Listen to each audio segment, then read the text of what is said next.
Bismillahirrahmanirrahim. Assalamualaikum warahmatullahi wabarakatuh. Sahabat-sahabatku yang dicintai Allah Subhanahu wa Ta'ala, semoga rahmat dan barokahnya selalu melimpah kepada kita semua. Pada kali ini kita akan membahas kisah wafatnya Siti Maryam binti Imran. Siti Maryam merupakan wanita terbaik dan juga pemuka kaum wanita di surga. Ia wanita suci yang Allah beri anugerah berupa janin yang tumbuh di rahimnya.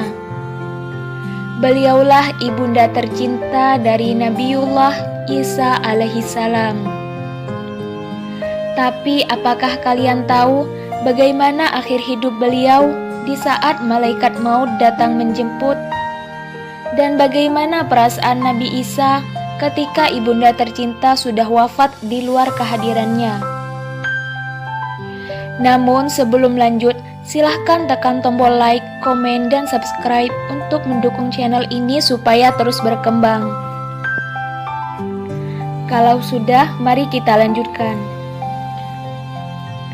Diriwayatkan bahwa Nabi Isa alaihissalam mengajak ibunya Siti Maryam dengan berkata, "Sesungguhnya negeri ini adalah negeri yang tidak kekal dan tidak abadi, sedangkan akhirat adalah negeri yang abadi. Maka marilah wahai bunda." Kemudian Nabi Isa dan Siti Maryam pergi ke suatu gunung di Lebanon. Di sana mereka berpuasa di siang hari dan beribadah di malam hari. Mereka berdua makan dengan dedaunan pohon dan minum dari air hujan.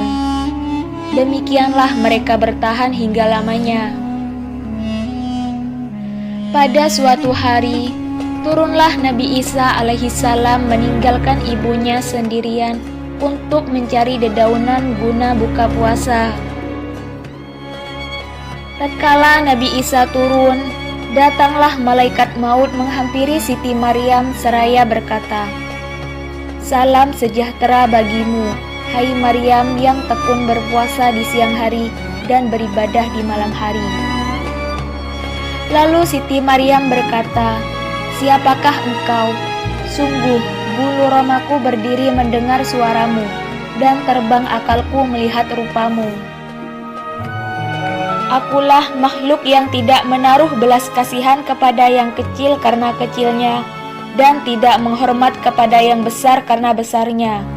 Dan inilah aku, si pencabut nyawa," jawab malaikat maut. "Hai malaikat maut, engkau datang sebagai pengunjung atau pencabut nyawaku?" tanya Siti Maryam. "Siapkah dirimu menghadapi maut?" kata malaikat maut kepada Siti Maryam. "Maukah engkau bersabar sampai putraku, kekasihku, dan biji hatiku Isa sampai datang kembali?" pinta Siti Maryam kepada malaikat maut. "Aku adalah makhluk yang menjalankan perintah Allah. Tidak seekor nyamuk pun dapat aku cabut rohnya tanpa izin Allah. Dan aku telah diperintahkan tidak boleh meninggalkan ini kecuali sesudah mencabut nyawamu," kata malaikat maut. "Jika demikian, maka laksanakanlah perintah Allah," ujar Siti Maryam. Maka setelah itu, malaikat maut mencabut nyawa Siti Maryam. Sedangkan waktu itu, Nabi Isa alaihissalam tidak juga datang hingga masuk akhir waktu Isya. Dan tatkala Nabi Isa mendaki gunung dengan membawa sayur mayur, dilihatnya sang ibu terlelap tidur di tempat ibadahnya. Nabi Isa menyangka bahwa ibunya telah menunaikan ibadah-ibadah fardu hingga tertidur. Maka diletakkanlah bawaannya dan menuju tempat ibadahnya untuk bersembayang sampai jauh malam. Setelah selesai dengan ibadahnya, Nabi Isa memperhatikan lagi ibunya. lalu memanggil dengan suara yang lemah lembut dari hati yang khusyuk. Salam sejahtera bagimu, wahai ibu. Bangunlah, malam sudah larut. Orang-orang yang berpuasa telah berbuka, dan orang-orang yang beribadah telah berhenti. Kenapa engkau tidak bangun-bangun juga untuk beribadah kepada Allah yang Maha Pengasih? Ibunya pun tetap diam. Kemudian Nabi Isa berkata lagi, sesungguhnya ada pula tidur yang nyaman. Lalu Nabi Isa pun menuju tempat ibadahnya lagi, sedangkan ia belum makan sesuatu pun sampai lewat 2/3 malam. Karena rasa hormat dan baktinya kepada sang ibu, ia tidak ingin berbuka puasa terlebih dahulu dan ingin berbuka puasa dengan ibunya. Kemudian Nabi Isa alaihissalam masih tetap berdiri seraya berkata dengan hati yang pilu dan sedih, salam sejahtera bagimu, wahai ibu. Lalu Nabi Isa pun kembali ke tempat ibadahnya lagi dan bersembahyang hingga waktu fajar. Dan setelah itu Nabi Isa menempelkan pipinya di pipi ibunya. Lalu ia memanggil ibunya dengan menangis tersedu-sedu. Salam sejahtera bagimu, wahai ibuku. Malam telah lalu dan siang telah datang. Sekarang inilah saatnya menunaikan kewajiban kepada Yang Pengasih. Maka menangislah para malaikat di langit, diikuti oleh jin-jin di sekelilingnya, serta gunung di bawahnya pun bergetar. Melihat hal itu, Allah Subhanahu wa Ta'ala mewahyukan kepada para malaikat, kenapa kalian menangis? Mereka menjawab, ya Tuhan kami, Engkaulah yang lebih tahu. Lalu Allah Subhanahu wa Ta'ala mewahyukan lagi, memanglah aku yang lebih tahu, dan akulah yang Maha Pengasih di antara mereka yang pengasih. Kemudian datanglah suatu seruan memanggil, hai Isa, angkatlah kepalamu, sesungguhnya ibumu telah meninggal dunia. Semoga Allah memberimu pahala yang besar. Mendengar suara itu, Nabi Isa pun mengangkat kepalanya sambil menangis terisak. Oh ibuku, siapakah yang mengisi kesepianku di saat sunyi dan sendirian? Siapakah yang akan aku ajak bercengkrama dalam pengasinganku? Dan siapakah yang akan membantuku dalam beribadah? Kata Nabi Isa alaihissalam. Kemudian Allah mewahyukan kepada gunung untuk menasehatinya. Hai ruh Allah, keluhan apa ini? Ataukah engkau menginginkan kekasih selain Allah? Kemudian beliau pun turun untuk menuju perkampungan Bani Israel. Sesudah mengucapkan salam, ia pun menjumpai mereka. Siapakah engkau ini? Wajahmu begitu bersinar sehingga menyinari rumah-rumah kami, tanya Bani Israel kepada Nabi Isa. Nabi Isa menjawab, aku adalah ruh Allah. Sesungguhnya ibundaku telah wafat di pengasingan. Maka bantulah aku untuk memandikannya, mengkafani dan menguburkannya. Lalu Bani Israel menjawab, hai ruh Allah, sesungguhnya gunung itu dihuni oleh ular-ular besar dan kecil yang berbisa. Bahkan selama 300 tahun, leluhur kami tidak berani untuk pergi ke sana, ucap Bani Israel. Maka kembalilah Nabi Isa ke gunung. Namun ternyata sesampainya di sana, Nabi Isa menjumpai 2 orang pemuda yang tampan dan juga gagah.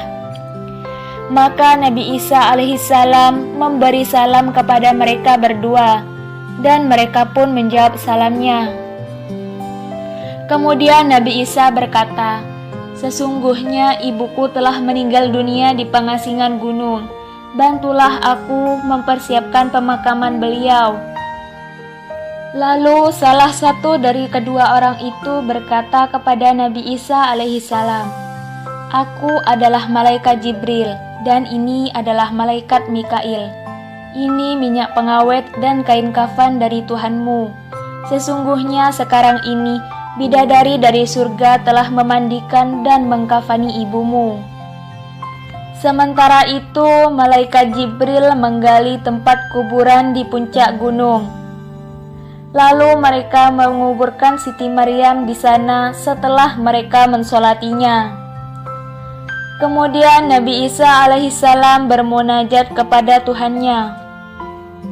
Ya Allah, Engkau mengetahui tempatku, mendengar suaraku, dan tiada suatu pun dari urusanku tersembunyi daripadamu.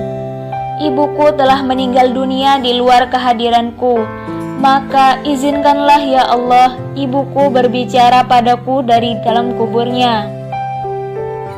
Lalu Allah Subhanahu wa Ta'ala mewahyukan kepadanya, sesungguhnya aku telah mengizinkan ibumu. Lalu berdirilah Nabi Isa di atas kubur ibunya, dan dengan suara sedih dan pilu ia memanggil, Assalamualaikum wahai ibunda. Ibunya menjawab dari balik kubur, Wahai kekasihku, wahai biji mataku. Lalu Nabi Isa berkata lagi, Wahai ibuku, bagaimanakah engkau mendapatkan tempat peristirahatan akhirmu dan tempat kembalimu, dan bagaimana engkau lihat kehadiranmu di hadapan Tuhanmu? Ibunya menjawab, tempat istirahatku adalah sebaik-baiknya tempat peristirahatan, dan tempat kembaliku adalah sebaik-baiknya tempat kembali. Aku datang di hadapan Tuhanku, maka aku dapati Dia ridho dan tidak murka. Lalu Nabi Isa alaihissalam bertanya lagi, Wahai ibuku, bagaimanakah engkau mengalami kepedihan maut? Ibunya menjawab, Demi Tuhan yang telah mengutusmu sebagai nabi dengan hak, belumlah hilang kepedihan maut dari kerongkonganku, dan keangkeran malaikat maut hingga kini juga belum sirna dari depan mataku. Maka salam sejahtera bagimu, hai kekasihku, sampai hari kiamat. Demikianlah sahabat-sahabatku yang dirahmati Allah Subhanahu wa Ta'ala. Itulah kisah wafatnya Siti Maryam binti Imran, ibunda dari Nabi Isa alaihissalam, yang Allah beri tempat sebaik-baiknya tempat, dan ia dapati Allah meridhoinya, serta keangkeran malaikat maut yang belum juga sirna. Semoga dengan kisah tadi kita bisa terus meningkatkan iman di hati kita semua. Amin ya Rabbal Alamin. Sekian sahabat-sahabatku, semoga bermanfaat dan terima kasih. Wassalamualaikum warahmatullahi wabarakatuh.